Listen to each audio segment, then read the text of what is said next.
I've done it again. I've got a huge geyser. I was tilling the soil in my raspberry garden with this garden fork, and I cracked the main 2-inch distribution pipe. This is going to be a pain to fix. I'm going to figure out a solution so that this never happens again. Hi, I'm Tim, the Techno Gardener. In this short video, I'm going to show you a simple way to protect sprinkler lines that run through garden areas that you actively till. For some reason, contractors love to run sprinkler pipes through gardens, the exact places where you're digging and tilling every year.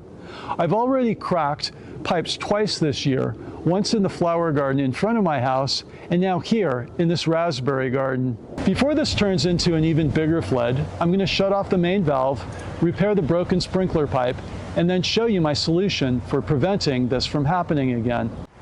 Okay, I've fixed the line. Because 2-inch pipe is really stiff, I had to use a 2-inch telescoping slip adapter. It has an internal O-ring with an internal pipe that slides in and out. One thing I learned is that if you don't bury it, water pressure will cause it to telescope outward and bow your pipe. I put these buckets on top of the pipe to prevent it from bowing outward.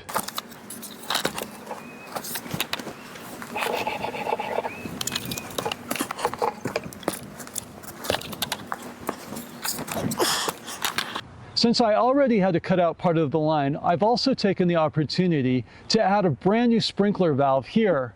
I'll tell you about how I control it in just a minute.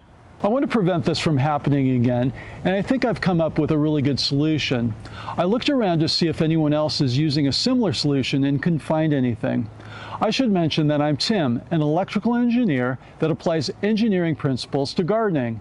The goal of this channel isn't just to teach gardening techniques, it's to engineer new ones. My solution is super simple. I'm going to cover the sprinkler lines with a 4-inch pipe.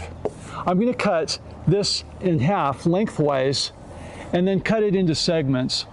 I'll lay the half segments over the lines and they'll act like armor and should protect the lines the next time I'm digging with a shovel or garden fork. I found this 4-inch PVC pipe at Home Depot. It should be wide enough to cover up most of the exposed pipes.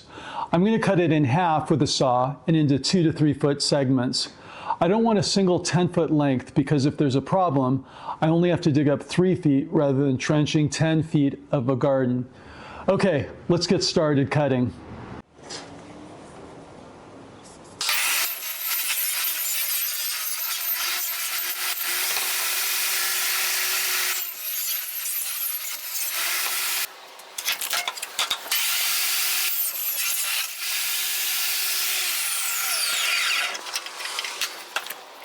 So I had to remove the kickback protector because it was running into the top of the pipe.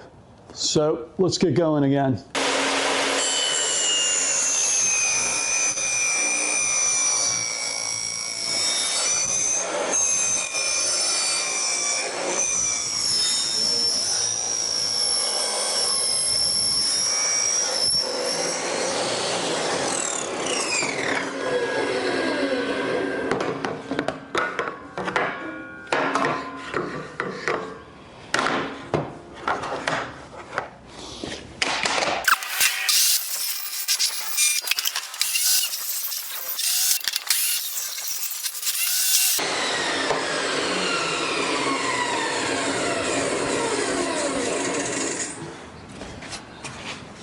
Okay, it's time to try it out now. We'll put them in the garden.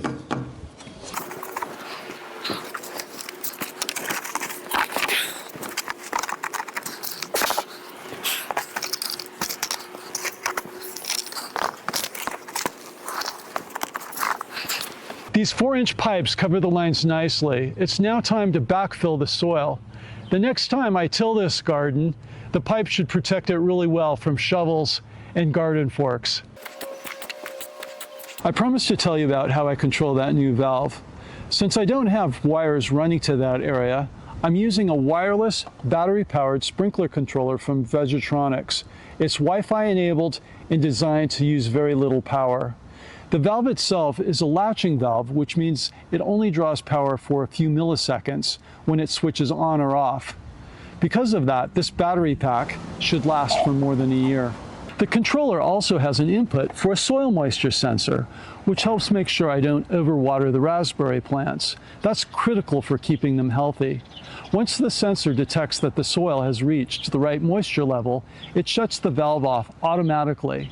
I've wanted to add a dedicated valve to that garden for a long time, so I'm turning the sprinkler line problem into something good. Have you ever cracked a sprinkler line while tilling one of your gardens? What did you do to protect your lines? Let me know in the comments down below. If you want to see how I harden plants with plant umbrellas, check out this video here. And if you made it this far, I guarantee that you'll enjoy my other videos, so you might as well subscribe. And check out Vegetronix.com for cool gardening gadgets and automation ideas.